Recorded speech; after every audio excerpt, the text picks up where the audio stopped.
Levítico capítulo 1 comienza el Señor llamando a Moisés y diciéndole que tiene que decirle a los israelitas cómo deben presentarse las ofrendas al Señor.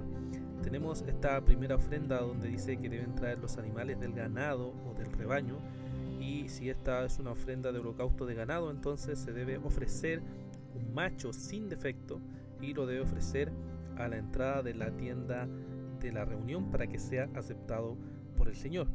Entonces, cuando se pone esta ofrenda, podemos ver que aquí este holocausto es degollado por los sacerdotes, es rociada su sangre, es cortado en pedazos, y los sacerdotes ponen el fuego en el altar y hacen todo el trabajo que los sacerdotes deben hacer en el momento en que esta ofrenda es presentada. Entonces, cuando esta ofrenda es presentada o este holocausto es presentado, nos dice que es una ofrenda encendida de aroma agradable para el Señor.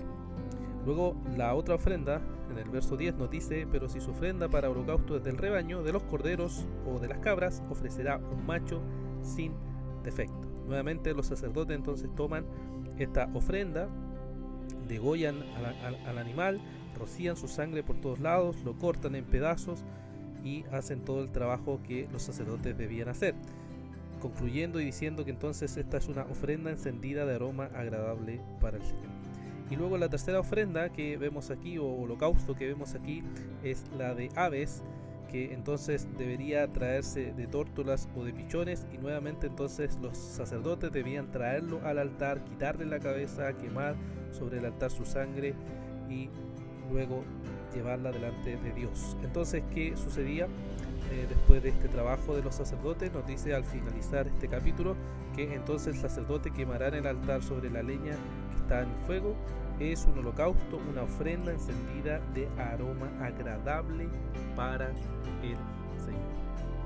De este capítulo 1 de la ley de los holocaustos podemos sacar algunas aplicaciones que van directamente a nuestra vida.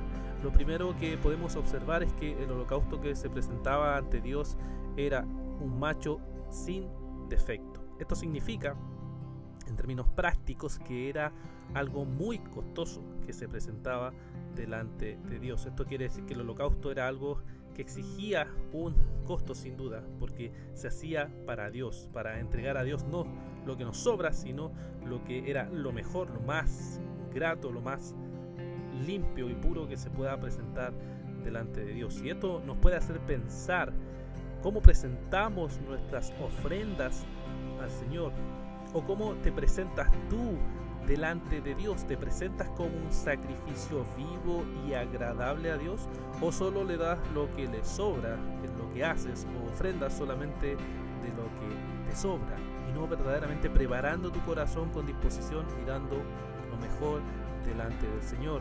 También podemos ver que las ofrendas que se practicaban eran unas ofrendas que finalmente vemos que nos dice que eran gratas a Dios, que eran de aroma agradable a Dios.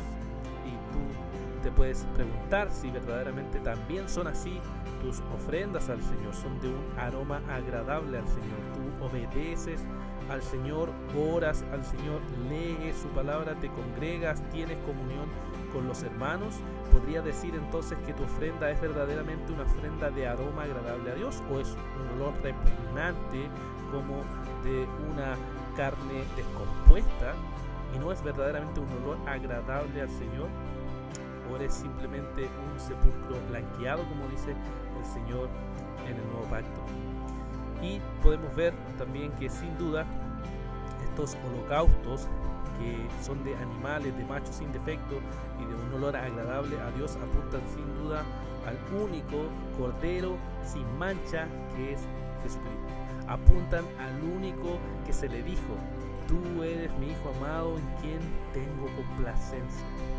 Todo esto apunta a Cristo, nuestro Salvador y Redentor, el único, puro y santo. ¿Y qué nos indica a nosotros? Nos indica que todas nuestras ofrendas, todos nuestros holocaustos y todo lo que nosotros hacemos delante de Dios está manchado, tiene pecado, y por tanto debemos arrepentirnos de nuestras pecaminosas ofrendas y confiar en el único y perfecto sumo sacerdote, que es Cristo el Señor, en el único en quien podemos descansar, la única ofrenda y holocausto aceptable al Señor, Cristo, y por medio de Él, nuestras ofrendas, nuestros holocaustos y lo que entreguemos al Señor es aceptable solo por medio de sus méritos y de su obra. Que el Señor les bendiga.